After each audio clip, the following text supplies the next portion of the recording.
Sego Kahnawake, Chief Mike Delisle, the Mohawk Council of Kahnawake. Been a while since I've been here. Thank you for welcoming me back into your homes. A few things to update for you today. I'll start off a little light and get into something a little heavier as we move forward. Economic development wise, there's been some, I'll say, misinterpretation, miscommunication, or misinformation on the Kahnawake Hydro-Québec Hertel project, meaning the infrastructure that Kahnawake is going to be a part owner of with Hydro-Québec in the future.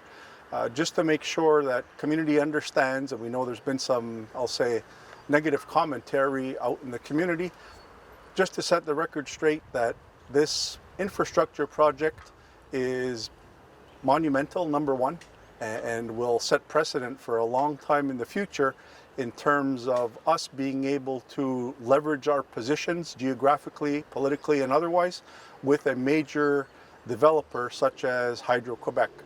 The, I'll say, misinformation that's been understood in and around parts of the community is that this will be giving up land or traversing through the village or the community proper, and that's not correct.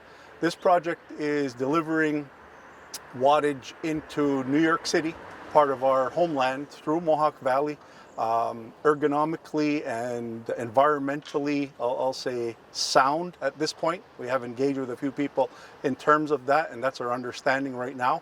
The majority of it is on the south side of that, what they consider Canada-US border. Our part in the project, if you will, is on this side, about 60 kilometers or so from St. Philip. For those who don't know where that is, that's around Highway 15, around the Costco area that a lot of people in our community frequent. That's where the power station is, the transfer station, if you will, and it'll run 60 kilometers or so to the US border.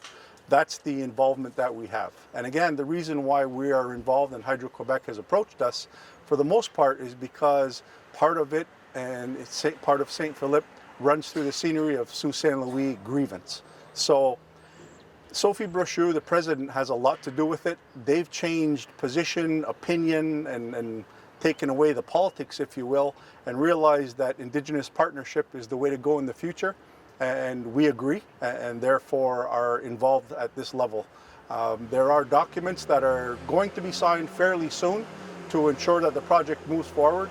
We advised the community last May 2021 that the MOU has been ratified and is legally binding, so we are moving forward in that respect, just to ensure community remains up to speed in terms of where this is going.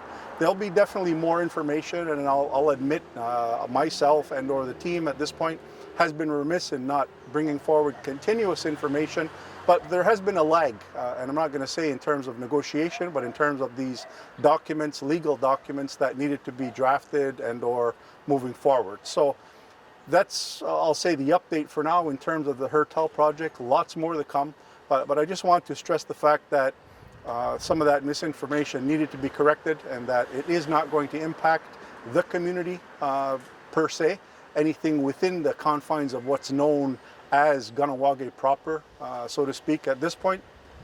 And we will not be giving up another inch, for sure. So, good segue into the next topic I wanted to speak on was scenery of Sault Ste. Louis. I was asked at the last community meeting why we are not negotiating. Have we dropped the ball? Have we walked away from the table or given up, so to speak, in terms of the grievance?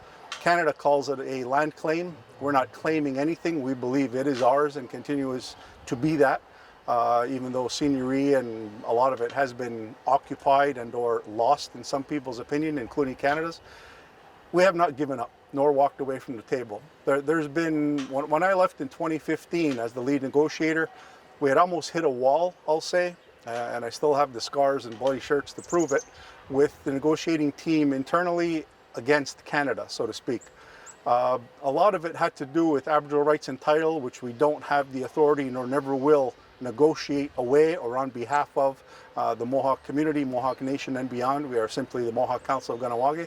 This is solely about seigneurial interest and the seigneury of Sault Ste. Louis land grievance. So we've been in discussions with Canada technically over the course of the last several years on the negotiation protocol. Way back when, before it even became a topic of negotiation or subject of discussion in and around the community, there's been lots of information gathered, and I'll say the understanding was that this would be a grievance of a third kind, or a special grievance, if you will. Canada has always felt that this falls within specific claim policy, which it doesn't, and I think over the course of the 10 years that we were at the table negotiating, we've proved that. We've asked Minister Miller recently to appoint a special ministerial representative, SMR, who we are familiar with. We recommended the name, and Canada and Cabinet has approved the individual. We'll be meeting with her next week here in Kahnawake to give her a tour, number one. She has some knowledge and I'll say familiarity with this file, as well as Kahnawake-Canada Relations, formerly known as CKR, Canada-Kahnawake Relations, in the past. But we'd like to give her a tour, refresh her memory, show her not only the community, but the scenery specifically, and some of the vast lands that continue to be ours in St. Remy and beyond, and then have a discussion on the negotiation protocol for seniority, as well as the negotiation protocol for Kahnawake-Canada Relations. So it's almost an all-day event, and I'll be happy to report back on that, if not at the public meeting, definitely sometime in the near future. And we're hopeful and happy that this individual is there to get it over the line, so to speak, in terms of Cabinet. Just as importantly, people understand and realize that there's been a hiatus, if not a embargo, against discussions and or negotiation with Quebec, given Bill 96, now Law 96, and its impositions to not only Kahnawake, but Indigenous populations across the country, across the province, sorry. So we stopped any and all discussions, technically, administratively, financially, and politically, most importantly. As recently as this past Monday, a letter went to the Premier to say it's time to get back to the table, time to get back to work, and we're holding your feet to the fire in terms of the discussions that were had on August 16th between you and the Grand Chief Ratsénhaienhs Mike Delisle. So we are looking to put forward a new framework for negotiation, some, I'll say, severe changes to that over the document that we forwarded them back in the spring, based on their inability to accommodate our needs.